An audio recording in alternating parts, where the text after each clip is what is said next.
सोमवार को पड़ने वाली अमावस्या को सोमवती अमावस्या कहते हैं। ये वर्ष में लगभग 1 अथवा 2 बार ही पड़ती है।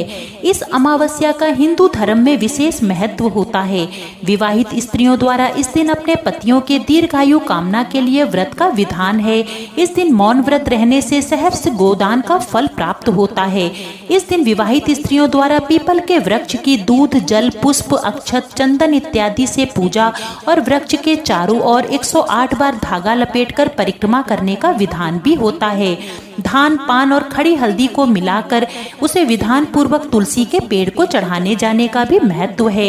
इस दिन पवित्र नदियों में स्नान का भी महत्व माना जाता है।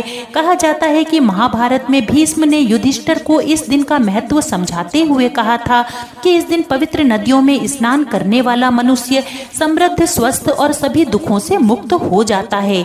ऐसा भी माना जाता है कि स्नान करने से पितरों की आत्माओं को शांति मिलती है।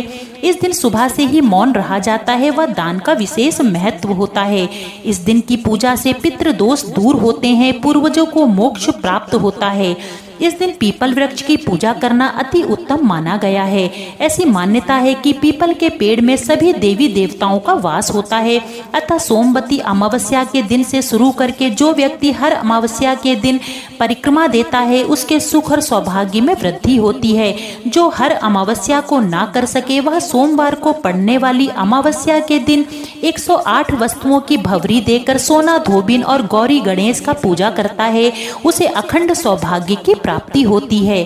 पीपल के वृक्ष पर शनिवार को प्रातः काल 1 लोटे जल में काले तिल, फूल मिलाकर चढ़ाने एवं सायंकाल के समय सरसों के तेल का दीपक जलाने, शिव चालीसा, हनुमान चालीसा एवं शनि चालीसा का पाठ करने से मनुष्य के सुख और समृद्धि के सभी बंद द्वार धीरे धीरे स्वतः ही खुलने लगते हैं। पीपल के पेड़ की परिक्रमा करने से जीवन में सुख एवं शांति आती है, पति दीर्घायु होता है तथा जीवन में आने वाली सभी प्रकार की कठिनाइयां दूर हो जाती हैं।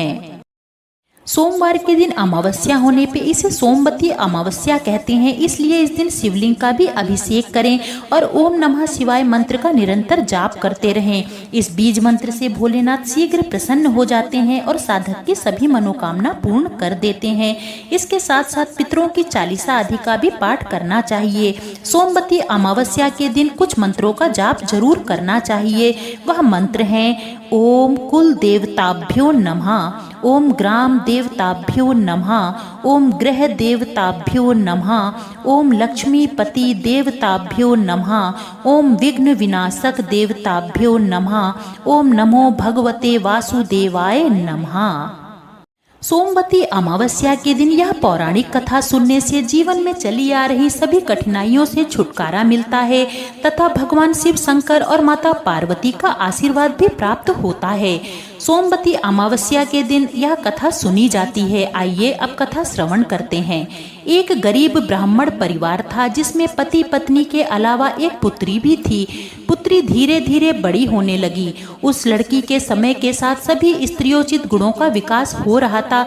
लड़की सुंदर, संस्कारवान एवं गुणवान भी थी, लेकिन गरीब होने के कारण उसका विवाह नहीं हो पा रहा था। एक दिन ब्राह्मण के घर एक साधु पधारे जो कि कन्या के सेवा भाव से काफी प्रसन्न हुए। कन्या को लंबी आयु का आशीर्वाद देते हुए साधु ने कहा कि कन्या की हथेली में विवाह योग्य रेखा नहीं है। ब्राह्मण दंपत्ति ने साधु से उपाय पूछा कि कन्या ऐसा क्या करे कि उसके हाथ में विवाह योग बन जाए। साधु ने कुछ देर विचार करने के बाद अपनी अंतर्दृष्टि से ध्यान करके बताया कि कुछ दूरी पर एक गांव में सोना नाम की धोबिन अपने बेटे और बहू के साथ रहती है, जो कि बहुत ही आचार विचार और संस्कार संपन्न तथा पति परायण है। यदि यह कन्या उसकी सेवा करे और वह महिला इसकी शादी में अपने मांग का सिंदूर लगा दे, उसके बाद इस कन्या का विवाह हो तो इस कन्या का वैधव्य योग मिट जाएगा। साधु ने यह भी बताया कि वह महिला कहीं आती जाती नहीं है। यह बात सुनकर ब्राह्मणी ने अपनी बेटी से धोबिन की सेवा करने की बात कही। कन्या सुबह ही उठकर सोना धोबिन के घर जाकर साफ सफाई और अन्य सारे काम करके वापस घर आ जाती।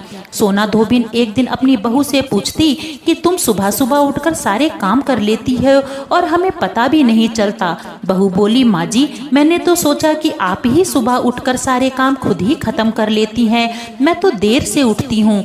इस पर दोनों सास बहू निगरानी करने लगी कि कौन है जो तड़के ही घर का सारा काम करके चला जाता है।